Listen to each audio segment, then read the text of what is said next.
और फिलहाल हमारे साथ फोन लाइन पर हैं बंसी लाल जी चंडीगढ़ से। बंसी लाल जी, आपका स्वागत टोटल हेल्थ में। क्या जानना चाहते हैं आप? नमस्कार जी। जी नमस्कार। पहले तो आपसे और संजीव से मेरी ये एक रिक्वेस्ट है भी, मैं 1 साल से ट्राई कर रहा हूँ, आपका नंबर बहुत देर बाद मिलता है। बंसी लाल जी, हम माफ़ी चाहते हैं, लेकिन आप जैसे हमारे जो दर्शक हैं जो कार्यक्रम देखते हैं वो लगातार फ़ोन करते हैं, इसलिए लाइन बिजी रही। उसके लिए तो हम यही कह सकते हैं कि मतलब हम कोशिश करेंगे कि शायद कुछ और लाइंस, क्योंकि आपकी आवाज़ सब जगह जा रही है तो शायद कुछ और लाइनें बढ़ें। जी, आप सवाल पूछ सकते हैं। मेरा क्वेश्चन ये है कि मैं सिगरेट तो पीता नहीं हूँ जी। कई बार सिचुएशन ऐसे आ जाती है, जैसे धुआं हो रहा है रास्ते में, तो वहाँ सांस जो है ना, सांस वो थोड़ी सी रुक जाती है। जैसे या कोई सिगरेट पी रहा है, वहाँ माहौल ऐसा भी, आप वहां से नहीं निकल सकते जी। तो उस वक्त जो है ना सांस लेने में बड़ी दिक्कत होती है और वहां से निकला नहीं जा सकता। तो इस सिचुएशन में मतलब भी पर्टिकुलर मेरे साथ तो ये होता है कि मैं सिगरेट पीता नहीं और उस सिचुएशन में बैठा हूँ तो वहां से निकल भी नहीं पाता और सांस रुकने जैसी शिकायत हो जाती है। क्या है ये आप जानना चाहते हैं कि क्यों हो रहा है ऐसा? ये मतलब वो होता है या धुएं से या सिगरेट के धुएं से या वैसे बाहर कोई धुआं हो या थोड़ी सी हीट ज्यादा हो। जी डॉक्टर अमित गुप्ता, और कुछ आप जानना चाहेंगे? एक मेरा एक और क्वेश्चन है। जी जैसे बच्चे जो है ना वो खैनी या दूसरी चीजें लेते हैं और घर वालों को पता नहीं चलता जी, और वो जो अपनी सोसाइटी में ना वो उनको कह देते हैं ये कुछ नहीं है, वो सुपारी है, आप ले लीजिए। और घर में जब वो आते हैं तो वो अपना मुंह हाथ साफ करके आते हैं, घर में पता नहीं चलता। तो उन बच्चों के ऊपर उसका दुष्प्रभाव ना हो उसके लिए मेडिकली या कैसे कोई इंतजाम या कोई प्रिकॉशन या कुछ? जी हाँ जरूर। डॉक्टर गुप्ता, मैं फिर सभी दर्शकों को और बंसीलाल जी को भी ये बताना चाहूँगा कि शायद उनको सांस की नलियों की एलर्जी है जो धुएं की वजह से और एग्रेवेट हो गई है। इसके लिए सबसे अच्छा उपाय तो यही है कि उन्हें धुएं से, हर तरह के धुएं से, चाहे वो स्मोकिंग का धुआं है, चाहे वो व्हीकल एमिशन यानी गाड़ियों का धुआं है या किसी और तरह का एलर्जी पैदा करने वाला धुआं, उससे बचना चाहिए। मगर क्योंकि उनको अब लक्षण आ रहे हैं तो ये ज़रूरी हो जाता है कि वो अपने नज़दीक के डॉक्टर के पास जाएं, अपनी अच्छे से सरकारी जांच कराएं, डॉक्टरी जांच कराएं, और अगर डॉक्टर को लगता है कि उनको कोई टेस्ट की ज़रूरत है तो उसको टेस्ट करके उनको उचित मार्गदर्शन दें, और अगर ज़रूरत है तो कुछ दवा की ज़रूरत भी पड़ेगी। जी, और हमारे एक और दर्शक जय सिंह भुज से हैं इस वक्त टेलीफोन लाइन पर। आपका बहुत स्वागत। जय सिंह जी, सवाल पूछ सकते हैं।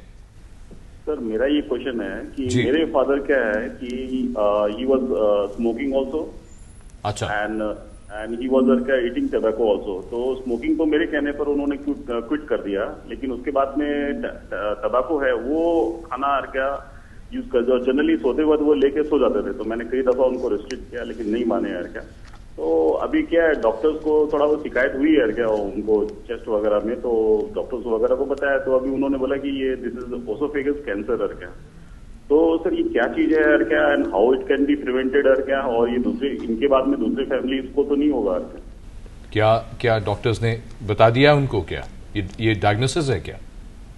हाँ, पार्डन सर, जो आप बता रहे हैं उनको क्या बताया डॉक्टर्स ने? आप बता रहे थे सर, डॉक्टर्स ने बताया कि this is an oesophagus cancer है। इसोफेगस का कैंसर, अच्छा। डॉक्टर जी क्या कहना चाहेंगे? देखिए, फूड पाइप का कैंसर, जय सिंह जी, ये जो फूड पाइप का कैंसर होता है, कैंसर ऑफ द इसोफेगस, जैसा मैंने बताया, ये भी स्मोकिंग से होता है।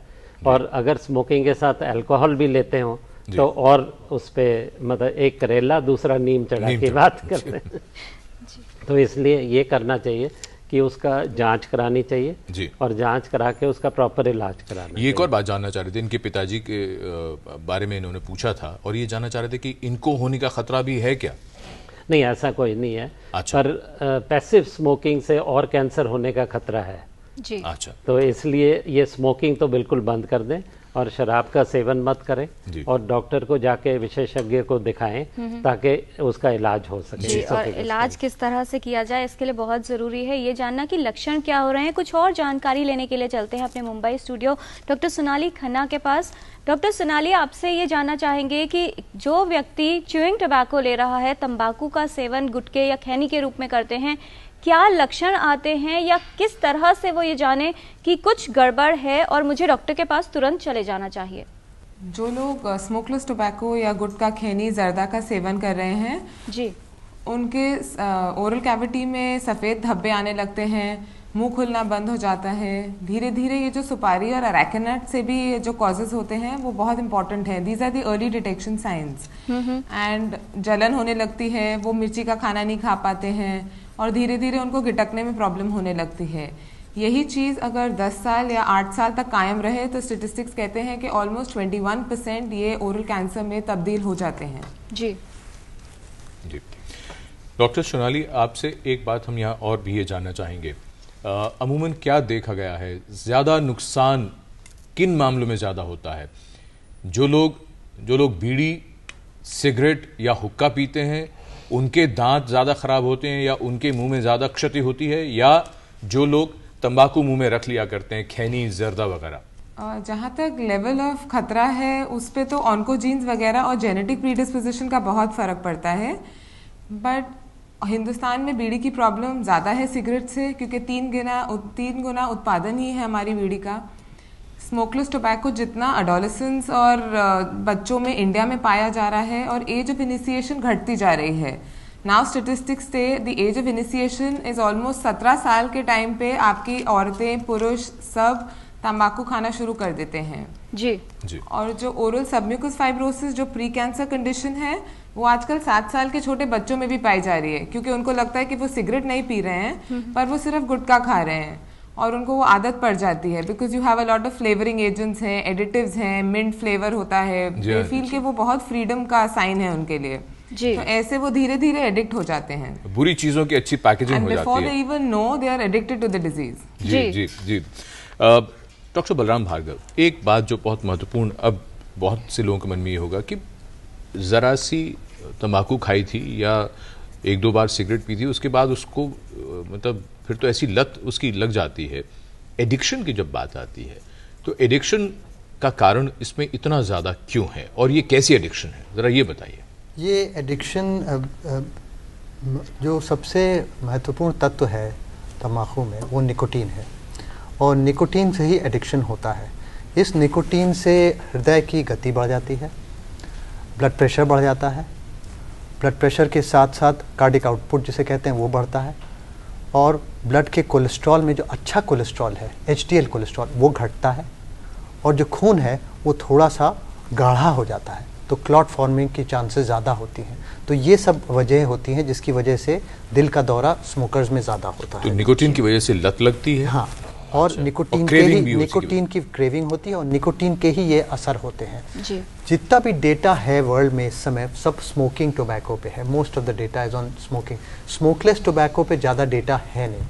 हम लोग ने एक छोटी सी स्टडी करी थी जिसमें हम लोग जब एंजियोग्राफी करते थे तो जो लोग स्मोकर्स थे जी, हार्ट की एंजियोग्राफी के समय जो टोबैको चू करते थे या तम्बाकू खाते थे तो उन लोगों को टेबल पे हम लोगों ने तम्बाकू खिलाई एंजियोग्राफी के समय। एंजियोग्राफी में नसों को हम लोगों ने देखा 12 से 13 मिनट के करीब वो नसें सिकुड़ने लगी और आधे घंटे बाद वापस नॉर्मल आ गई। तो ये नसें सिकुड़ती भी हैं जिसका असर भी हार्ट रेट और कार्डिक आउटपुट पे पड़ता है। निकोटीन का एब्जॉर्प्शन कहते हैं डॉक्टर गुप्ता कि वो 18 से 20 सेकंड के बीच निकोटीन जो है वो ब्रेन में यानी मस्तिष्क में पहुंच जाता है।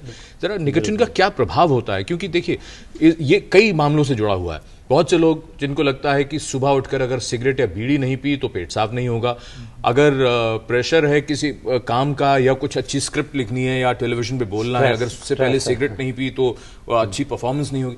क्या है ये सारा मामला? देखिए, ऐसे बहुत सारे मिथ हैं जो आम जनता में है तंबाकू के बारे में, मगर सच्चाई ये है कि तंबाकू चाहे स्मोकिंग के रूप में लिया जाए चाहे वो गुटखा यानी खाया जाए, दोनों ही केसेस में तंबाकू से जो निकोटीन एब्जॉर्प्शन है वो तुरंत हो जाता है और ब्लड में एक बार निकोटीन के एब्जॉर्प्शन से वो पूरे शरीर में चला जाता है। मस्तिष्क में, लिवर में, गॉल ब्लैडर में, लंग्स में और बॉडी के बाकी सारे हिस्सों में भी निकोटीन जाकर अपना दुष्प्रभाव देता है। ये सिर्फ साइकोलॉजिकल डिपेंडेंस है और एक साइकोलॉजिकल थिंकिंग है कि शायद निकोटीन लेने से या शायद तंबाकू का सेवन करने से प्रेशर रिलीज हो जाएगा, कॉन्स्टिपेशन नहीं होगा या स्ट्रेस दूर हो जाएगी। जबकि सच्चाई ये है कि निकोटीन हमारे दिमाग को और सुस्त करता है, जिससे हमें जो भी स्ट्रेस हो रही है या जो भी और दिक्कतें हो रही हैं वो हम ज़्यादा महसूस नहीं कर पाते। मगर एक बार जैसे ही निकोटीन का असर खत्म होगा वो सभी समस्याएं फिर दोबारा उभर कर सामने आएंगी। यानी वो उसका इलाज नहीं है बल्कि एक आई वॉश है। जी। और धीरे धीरे निकोटीन की डिपेंडेंस की वजह से इंसान को निकोटीन और टोबैको की लत लग जाती है, जिसे दूर करना फिर काफ़ी मुश्किल हो जाता है। हालांकि मैं ये नहीं कहता कि ये असंभव है, मगर निकोटीन और तंबाकू का सेवन छोड़ना आसान भी है और उसके लिए कई उपाय भी हैं। जी।